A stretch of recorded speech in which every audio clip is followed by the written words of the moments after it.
Oh, what a tangled web we weave when we get caught in our own bullshit. First we had the shenanigans with James Gunn. Plenty of people have covered this, so I don't need to go into too much detail. The gist is that Gunn made a bunch of pedophilia-themed jokes 10 years ago, and someone dug them up, and the resulting backlash got him fired as a director of the Guardians of the Galaxy film. Personally, I didn't find the jokes offensive, but I also didn't find them funny. It's obvious the dude was trying to be edgy, but he forgot that when you're trying to be edgy, you're not actually edgy. People reacted as could be expected. They labeled the man a pedophile. Now, I don't think he's a pedophile, and I think it's really bad to throw that label around without proof. A bunch of jokes ain't proof that he's sexually attracted to kids, and neither is the fact that he's friends with someone who later got arrested for possessing some sort of child porn or involved in some sort of child sexual abuse.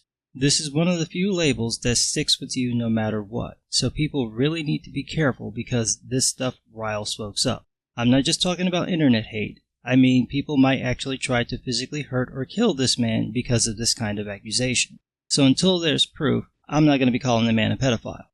That said, there wasn't much Disney could do because Gunn's jokes weren't just one-time things. We're not talking about a handful over the years, but dozens over the course of a few months. And they all make him sound like he's a pedophile. That's why people jump to that conclusion. Dude, if you're going to tell these kinds of jokes, you don't want to make it sound like you're a card-carrying member of NAMBLA. So, Disney fired him. And I agree and disagree with that. I disagree with it because they are just jokes, done before he worked with Disney. He's an adult, telling jokes to other adults. Nobody was harmed beyond having to listen to shitty humor. As far as I can tell, he wasn't doing this recently, so it's kind of ridiculous to go ahead and fire him over this. All this is going to do is result in a lot of comeuppance. This is silly. Everybody makes jokes that are a little blue or a little black, and you shouldn't be fired over them. But I agree with Gunn being fired because Gunn tweeted this about Roseanne when she got fired. Quote, I wish some of these so-called defenders of liberty would start to understand what freedom of speech is and isn't. Roseanne is allowed to say whatever she wants. It doesn't mean ABC Network needs to continue funding her TV show if her words are considered abhorrent. Yeah. Karma is spelled B-I-T-C-H. Fire his ass. Fire him, rehire him, and then fire him again. I mean, we're only holding him to his own standard, and unlike Roseanne, he wasn't jacked up on Ambien.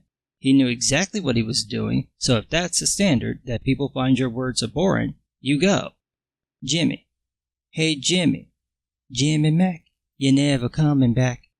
But what I love is all the support this man has gotten from the far left. They couldn't trip over themselves fast enough to defend this guy. Even his own crew are defending him. You've got the entire cast of the Guardians of the Galaxy writing a joint letter basically saying, give the man back his job. These are the same people who applauded Roseanne being fired, who applauded scores of men just accused of sexual harassment, having their entire careers destroyed. But this dude who joked about child rape, and let it go. So just so we're clear, noting that someone looks like an extra from the Planet of the Apes, bad. Joking about wanting to fuck children, totally kosher. Then we've got Jim Jeffries. This shit right here. Jim, what happened? You used to be so funny and actually edgy. Now you're doing half-ass hit pieces on YouTubers? How far the mighty have fallen. So Jim Jeffries decided to make fun of comic books, the fans, and the critics. That's basically what this whole thing was. He's not a comic book fan, he doesn't take it seriously, he thinks we're stupid, so he's just making fun of everybody. But then, somewhere along the line, he or an editor or somebody thought it'd be a good idea to interview diversity in comics. This is like interviewing Jim Jeffries when he was still funny. He's just gonna fuck with you. And thoroughly fuck with them, he did, by giving them nothing to work with. He already knew it was gonna be a hit piece, so all he had to do is not say anything. And the worst that they could do is make him look silly. And they did, through the miracle of blatantly shitty editing. How little did you have to work with that this was the best you could do?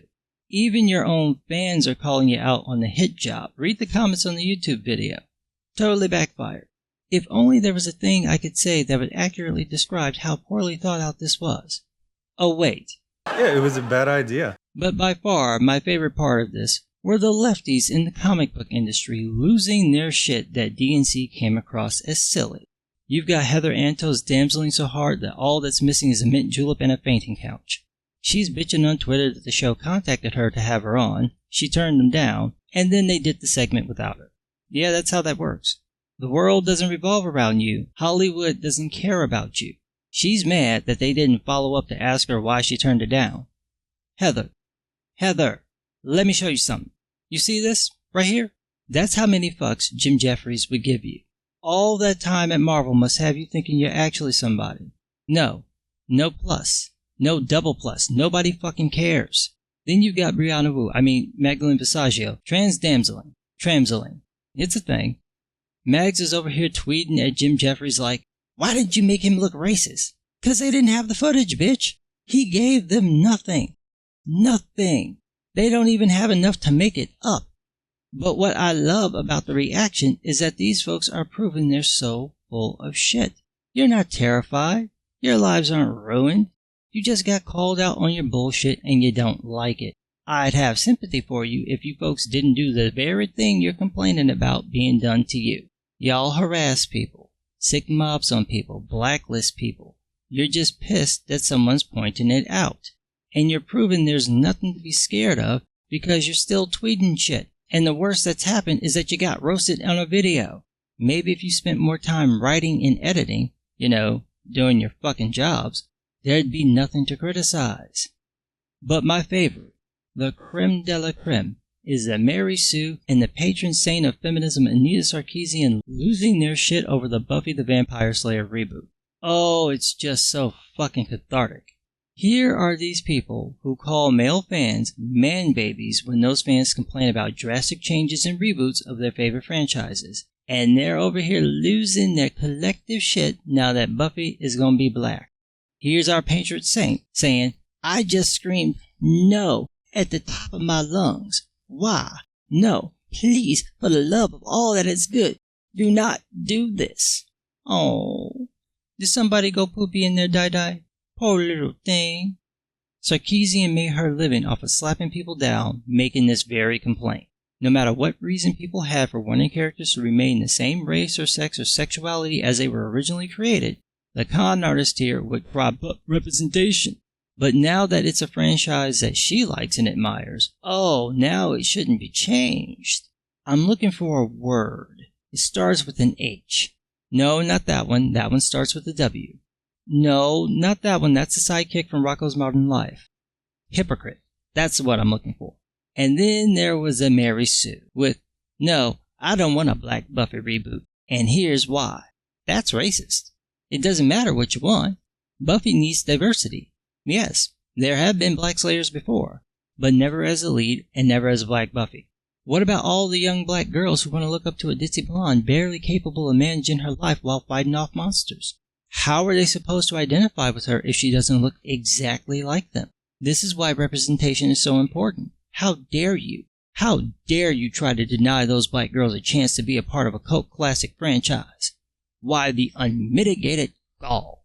And then this happened. It's disgusting that racist comic book fans ruin social media for yet another black actress. I almost said blacktress. I wanted to say blacktress. Not only is this one of the best examples of full-on hypocrisy, because clearly these people don't believe any of the shit coming out of their mouths. The articles are only 2 days apart and written by the same person. In 48 hours, this heifer went from, it's not racist if you don't like a black character, to, if you don't like a black character, you're racist. The Mary Sue. The diuretic cesspool so bad pedophiles go there to feel better about themselves. I love when this stuff happens because it shows just how grimy and disingenuous these people are. There's not an honest bone in their bodies. Because at the end of the day, you can't make people buy these products. You can't make people like these characters. You can't make people support these shows. The same way that Sarkeesian and the Mary Sue don't want to watch this Black Buffy reboot, guess what? People don't want to see a Streetwalker Starfire. It's not racist, she's just badly dressed. At some point, these folks are going to realize that all of the things that they're setting up are going to come back onto them. This is what happened with James Gunn. This is what happened with this Buffy reboot. This is what happened with the Jim Jeffries show. Everything that they think that they're doing, eventually people are going to get tired of it, and eventually someone's going to go after something that they like, someone that they support, someone that they know better than anyone else, and they go, hey, wait a minute, this isn't fair. Well, of course it isn't, but this is a board that you put in place. This is the game that you wanted to play. Don't get mad just because we figured out how to play the game and we're beating you with your own fucked up rules. But what do I know? I'm just some guy.